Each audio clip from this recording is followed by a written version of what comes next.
Chapitre 4 – Remèdes pour animaux. C'est à ce moment-là que Georges eut une inspiration géniale.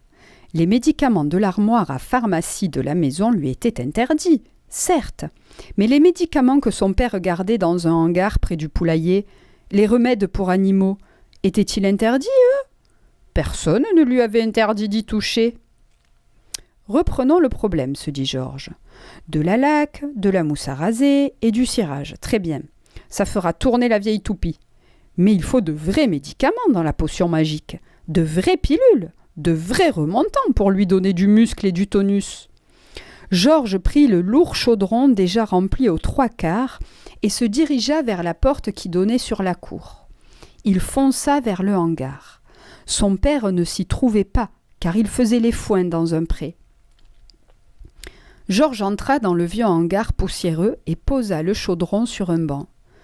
Puis, il regarda l'étagère de médicaments. Il y avait 5 grandes bouteilles, 2 remplies de pilules et de dragées, 2 de liquide et 1 de poudre. « Je les utiliserai toutes, dit Georges. Grand'ma en a besoin, rudement besoin même. » La première bouteille contenait une poudre orange. Sur l'étiquette, on lisait « Pour vos poules, contre les parasites, les coliques, les becs irrités, les pattes estropiées, la coquerilite aiguë, la mauvaise ponte, la couvée difficile ou la perte de plumes.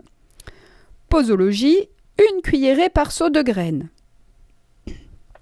Ça alors, se dit Georges, en jetant toute la poudre orange dans le chaudron.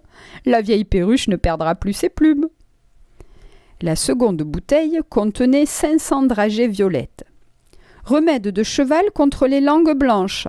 Le cheval doit sucer une dragée 2 fois par jour.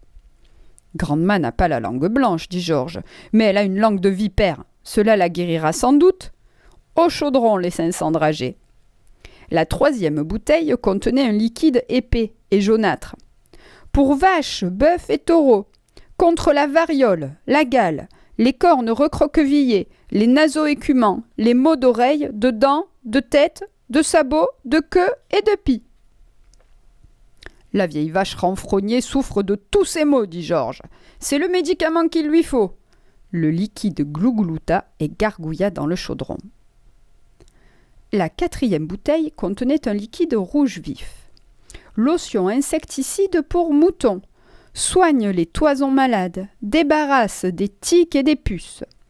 Mélangez une cuillerée dans 5 litres d'eau et en arrosez la toison. Attention, ne pas dépasser la dose prescrite, sinon le mouton se retrouvera tout nu. « Oh, sapristi !» s'écria Georges. « Comme j'aimerais verser cette lotion sur la tête de Grand'ma et regarder les tiques et les puces s'enfuir. Bon, mais je ne peux pas, je ne dois pas. Donc, elle la boira. » Il versa le liquide rouge vif dans le chaudron. La dernière bouteille de l'étagère était remplie de pilules vert pâle. Pour cochons, contre les démangeaisons, les pieds trop sensibles, les queues sans tire-bouchon et autres cochonneries. 1 pilule par jour. Dans les cas graves, on peut en donner 2. Attention, ne jamais dépasser cette dose, sinon le cochon sautera au plafond. Exactement ce qu'il faut pour cette vieille truie, dit Georges, donnons-lui la dose maxi. Il jeta les pilules vertes par centaines dans le chaudron. Sur le banc, il y avait un bout de bois qui servait à mélanger des peintures. Georges le prit pour remuer sa potion magique. Elle était épaisse comme de la crème, et, au fur et à mesure qu'il agitait, de magnifiques couleurs apparaissaient à la surface et se mêlaient.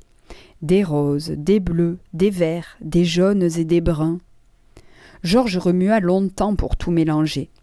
Mais il restait encore au fond du chaudron des centaines de pilules qui n'avaient pas fondu. En outre, surnageait la belle houppette à poudre de sa mère.